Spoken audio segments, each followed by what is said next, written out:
I miss when WoW was just a game. I miss when WoW was like a good game, and I played it a lot. I miss when World of Warcraft was just a game to me. In fact, I missed when most games were just games. I was reminded of this last night while playing Quest 64, an old Nintendo 64 game. There's barely any direction, there's no objectives, and there's a ton of rooms and corridors and hallways that just lead nowhere. It annoyed me at first. I would say stuff like, why would the developers put that there if it has no purpose? Or I'd say something like, that's bad game design. But then I did some reflection. There was a day before good game design, when games weren't designed to keep you engaged, or keep your dopamine levels high, or give you constant breadcrumb rewards. This isn't true. For example, Mortal Kombat 2 was explicitly designed for the characters to effectively aimbot you in the arcades because it would result in the higher amount of money, and the dopamine reward structure was like being min-maxed even then. So this is not true. Anyway. There was a day when they were just games, to play without purpose just for fun. Almost like playing pretend when you were a kid. So why did the developers put that empty hallway there? Well, because someone may just want to explore around for fun. Yeah. How about that? Playing a game for the fun of it. I used to feel the same way about World of Warcraft. This is a very good point he's bringing up. Even though the arcade point isn't very good, his overall perspective is, and I completely agree with him. A lot of video games now, people focus too much on trying to finish the game rather than play the game. And I think that the process of that has made games worse. I think that the reasons for it are primarily because people have more games now, so there's a lot more competition for your time and attention. And then the other big reason for it is like YouTube and video guides and streaming that collectively increases the player's knowledge of playing games. So doing what's the meta in a game now is like the norm, rather than back in the day, that wasn't the norm. Nowadays, I care about item levels, I care about rating, I care about new content and the best talent builds and the top classes and the top specs and the next patch and the buffs and the nerfs. And well, another reason why you care about that is because you're playing retail WoW, and if you don't care about it, you're going to die, and people won't want to play with you because the raids are really hard. So a lot of older games, like you have some games that were really hard, but a lot of older games are actually pretty easy. And the reason why they're pretty easy is that they don't need to be min-maxed. Blizzard seems to have adapted to this style of thinking, making every new zone and raid high octane and high priority in the storyline. There's no time anymore to just relax and play. Yeah. But it wasn't always like this. When I first started playing World of Warcraft in 2006, I was a dwarf warrior and I had no clue what I was doing. But I didn't know. I think this is also a bad argument. The reason why I think this is a bad argument is because if you look at the way that Classic WoW in 2019 was approached, and also if you look at the way that Season of Discovery was approached, both of those different games were approached completely from the perspective of min-maxing. So if you look at your experience playing the game in like 2006, that's not going to be accurate whenever you're judging it versus the game's quality nowadays. I think this is a completely community and player-based driven issue. And obviously, game design does make it easier to do. But at the end of the day, you can never step into the same river twice. And I think that's really what happened here, more than anything. That's not his point. That is completely his point. One thing. Let me listen. But it wasn't always like this. When I first started playing World of Warcraft in 2006, I was a dwarf warrior and I had no clue. Yeah, this is just like, all I'm saying is like, this is like another nostalgia thing where it's like, yeah, of course that's the way you're going to feel because you were a kid then and the world was totally different. Like, of course. I was doing, but I didn't know one thing. I loved being engrossed in the world. I would go into every building in Ironforge just to look around and think how cool it might be to just hang out here with friends and talk. Not questing, not leveling, not gearing, just hanging out in a cool secluded place in Ironforge talking about life. Same thing for this random building in Orgrimmar. I remember back whenever my friends were doing that. I was out there in Arathi Highlands and I was fucking grinding. I was grinding every day. Bro, I was getting down to 20% health, having to eat after every single cat that I killed. And I was out there leveling the entire time. And you know what that came to? I got 60 in vanilla, and I got my epic mount, and most of my friends never even hit 60. So yeah, I was always a fucking no-lifer and like a min-maxer, even back then. It was just harder to do, so you didn't have as much resources for it.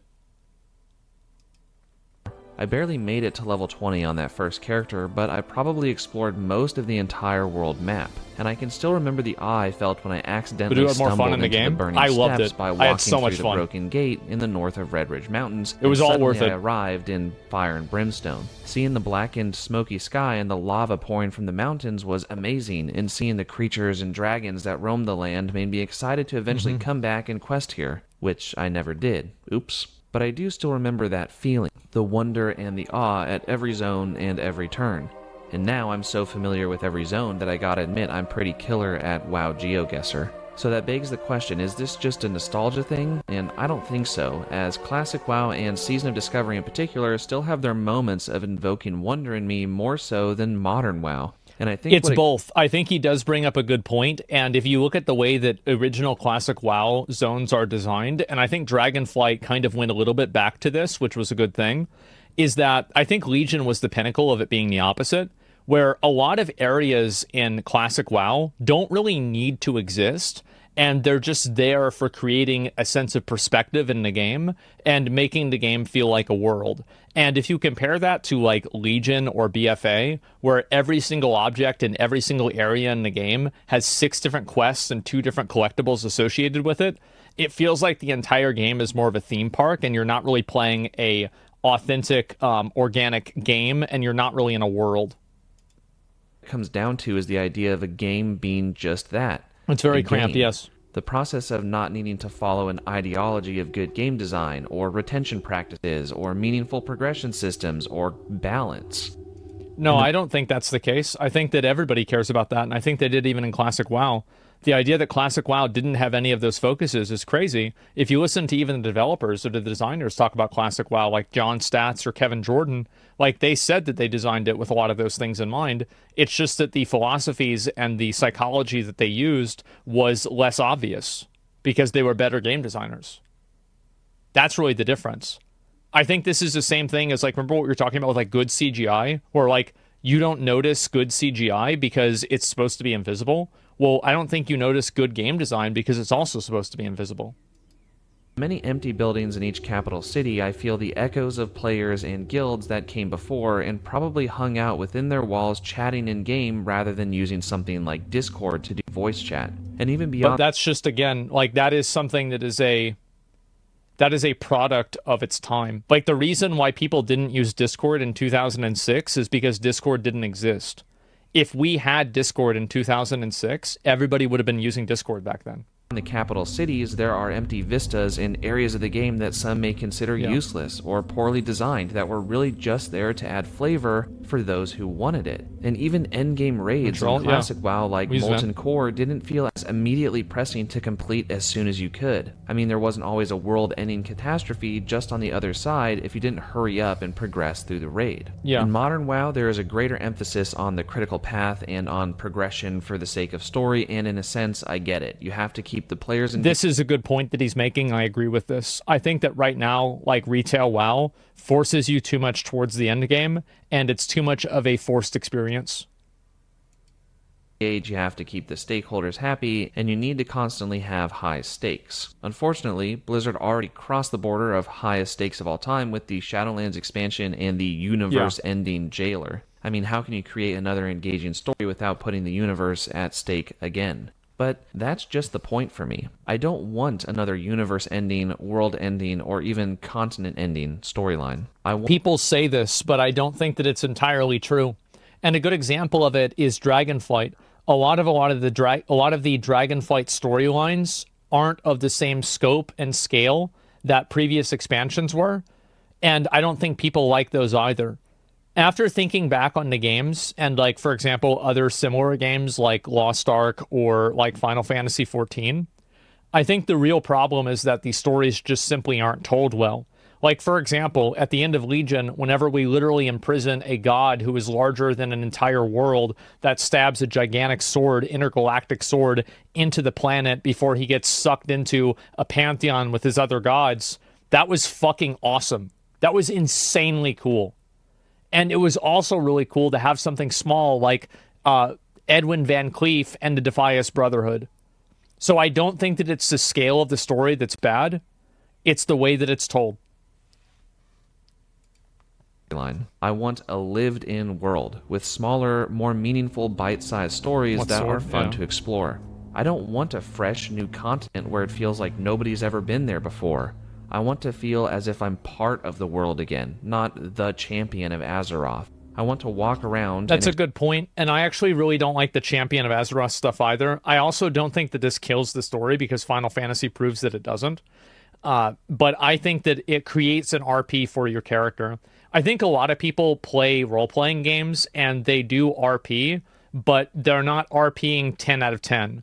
It's not like I am, like fucking Orc Slayer and, I come from Duratar. It's more like I'm kind of going to act a little bit different whenever I play this game. And there's a degree of escapism that I go into whenever I play the game. And I think that's really what happens with a lot of people. And I think that every time that the game defines your character's actions and tells you what your character is, it directly contradicts what a person's own headcanon is for their own design and for their own character.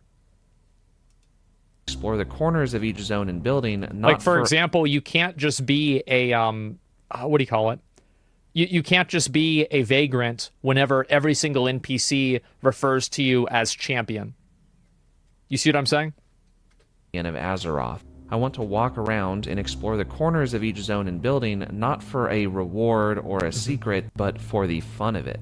But the gaming landscape has changed. We don't need to talk using in-game chat anymore. True. Discord has a great interface, a bunch of communities, and it's easier than ever to voice chat with your friends. Back in the day, having a TeamSpeak or Vent server was a big deal, and having good enough internet... And there's another component to this too, is that one of the reasons why people use secondary chat services is because they don't want to get banned.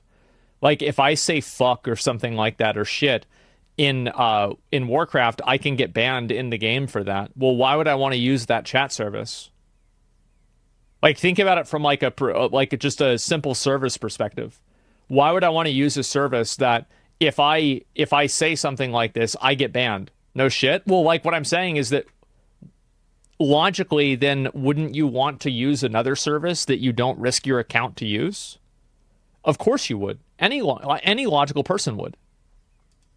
At the same time as playing World of Warcraft was an even bigger deal. Stereotypically nowadays, gamers are painted as these nitro-fueled, energy-drink-chugging, RGB lighting, enthralled adult children. And to pander to that stereotype, we need flashy games that pack a punch, and better pack one quick before your captive audience chooses one of a million other games promising the same thing. But there's another catch. They're all promising the same thing. How awesome would it be to finally have a World of Warcraft expansion or experience with a slower pace, a chiller vibe, and some good old fun exploration? And no, I'm not talking about the cozy game genre, which, side note, it's probably growing fast because more people are wanting that type of vibe, but I don't want WoW to be a farming sim or an idle game. I would want the upcoming WoW expansions to feel like classic WoW and Season of Discovery in their pacing. Slowed down, less high stakes, less flashy lights, less progression systems, with more corners to explore, whether they're empty or not.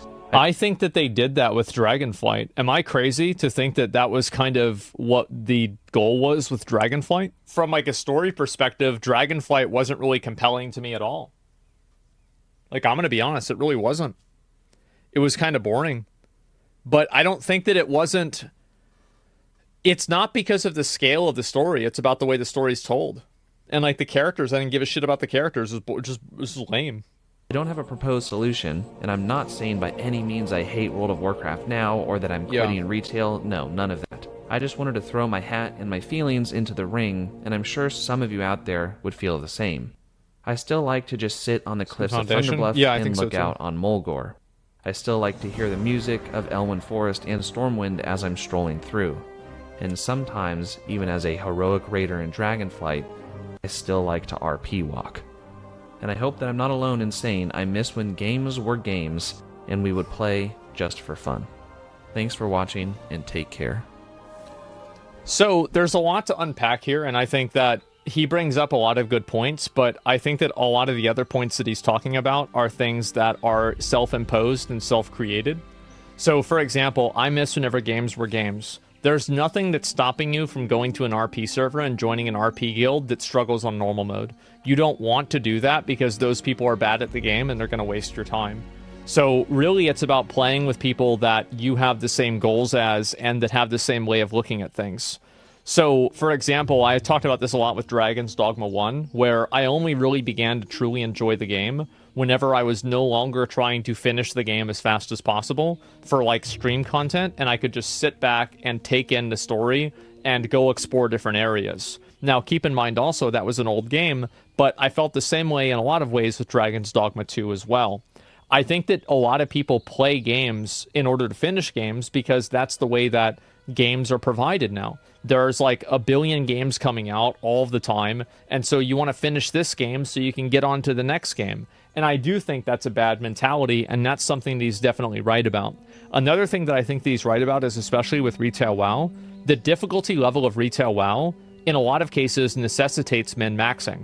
So if you had somebody who was underperforming a little bit in Molten Core, it didn't really matter that much because the raid was really easy, and you had 40 people. So you could have 5 people that didn't even have their monitor turned on. It didn't matter because it was an easy raid and there weren't really that many points of failure other than like the Baron Geddon bomb or a couple of other things. But whenever you actually have a very challenging raid that requires people to play at a high level, that's whenever you see min-maxing happen even more. Like if you go back and you look at a lot of the first kills for bosses, as bosses got harder, you started seeing more class stacking. Like, for example, Spine of Deathwing, the first kill. Or, I mean, Nefarian was like a bug in like a Cataclysm. But you see a lot of classes. Like, for example, Cho'Gall was killed by Horde first because of how many AoE silences and AoE stuns they had. Because of a mechanic that Cho'Gall had, I think it was called Worship. It was only on Heroic. And then they would all stack up and just like instantly use that and interrupt everybody. So the harder that you make a game and the harder that you punish people for playing the game wrong, the harder people will try to not get punished. And so what happened is that as WoW got harder and harder and harder, players became necessitated to add those extra levels of complexity into the game. They got necessitated to make it more gatekeepy. Because now if somebody makes a mistake, let's say somebody is... let's say for like Classic WoW, you need at least a 3 out of 10 player in order for a raid to be successful. And in Season of Discovery, you need, let's say, a 4 or a 5 out of 10 player in order for a raid to be successful. Well, if you're doing a heroic raid in Dragonflight, you probably need a 6 or a 7. Well, there's a lot less 6s and 7s. So it's harder to get up to that level, and it's harder to be able to beat the game that way. Especially whenever you have smaller raid sizes, because smaller raid sizes make it to where each individual player's contribution matters more. It's just logical, right? You have 40 people, each person, or like, let's say you have 20 people, it's a lot easier. So each person is, what's that? 5% of the, is 5% of the total raid's contribution. But whenever you have 5 people, each person is 20% of the contribution. So whenever you had a 40-man raid, they're 2.5%. So if this guy fucks off or doesn't do anything right, well, it doesn't really matter because you can have somebody else make up for it. I feel like every healer should always be able to battle res and salvage fights. There's a lot of little min-max things that should happen in WoW, but I don't know if that's going to happen. I think meta chasing and career pursuing through gaming killed gaming and that's it. But I don't think that's true because you're only talking about it to other people that are on these social media websites that hyperanalyze and talk about video games all day. There's a lot of people that are Starfield dads. There are dads right now that are playing Starfield and having a blast, making a new ship. There are dads who are playing, Dragon's Dogma 2, and they're like, oh, wow, look at that's a chimera, holy shit! What the hell? Yeah, Diablo 4. There's people right now that are playing Diablo 4. Oh, man. I can't wait for Season 4. This is going to be crazy. Maybe by then I'll be able to get 100 if I just have enough time to play. And that's it. So you have a lot of their minds. Yeah, they're playing on a controller. And I think the problem is not that... It's like we've gone from you can't step in the same river twice to you can't step in the same river once. Because by stepping in the river, you fundamentally change it. And people get into this and they keep fixating around, getting, min-maxed and trying to be as as efficient as possible. And the process of that and the outcome of that is that they can't enjoy games anymore. That's the issue. People can't enjoy games because they put these expectations on themselves. I watched Rax play Elden Ring for the first time without guides. He didn't enjoy the stream it because they had to mass ban people telling him that he's playing it wrong. Exactly. And like you look at, for example, anytime that a person plays a game, there's a video, make sure to give it a like. This is, I like conversations about this, even though I disagreed with a lot of this person's, assessments. But I think that the feeling is valid. The feeling that he has is very valid. And I think that, like, I don't even know how to get around this. I think one of the best ways to get around it is to play an old game that isn't very guided and then just try to complete that game on your own time without doing anything else at the same time. Like, for example, there's a lot of people that are like, yeah, I didn't really like the story. Well, yeah, because you sat there and you listened to podcasts and you skipped all the cutscenes. You don't even know what the story is. I didn't have the chance to be disappointed by Diablo 4, just took everybody else's words on it. Yeah, apparently it's getting better now, but we'll see what happens. The Souls community, unfortunately, has its bad apples. No. Here's what I'm trying to explain. That's the case with every single game. If you look at me playing Undertale, people were trying to min-max that. If you look at me playing that crab game, people are trying to min-max it. People are trying to min-max every single game all the time. You remember Fall Guys? People are min-maxing Fall Guys. Like, it's everything, guys. It's very common, and I think the change begins with the player themselves. You don't have to finish the raid on the first week. You don't have to get every single FOMO item before it goes off of the store. You don't have to do these things. These are things that you have decided that you needed to do, and the moment that you decide and you get out of that matrix, you can just enjoy video games again. Like, I used to get stressed out about every single patch of WoW, where it's like, oh, well, the new WoW patch is coming out, and I need to make sure that I get my mounts from the last WoW patch, the current one. No, I don't. No, you don't, you fucking idiot. What are you doing? What's wrong with you? Stop it. Just stop it. It's just a game. What are you doing? Just be a little bit more serious. How many times do you think people release guides on how to farm a power level? Yeah, exactly. You think you do, but you don't. Exactly. And so that's something that needs to change for players individually. That's not something the game can make. That's not something that anybody can do, because there will always be a way for some FOMO addicted no-lifer to ruin the game for themselves. You can never stop them from doing that. But they can stop themselves. I'll be right back.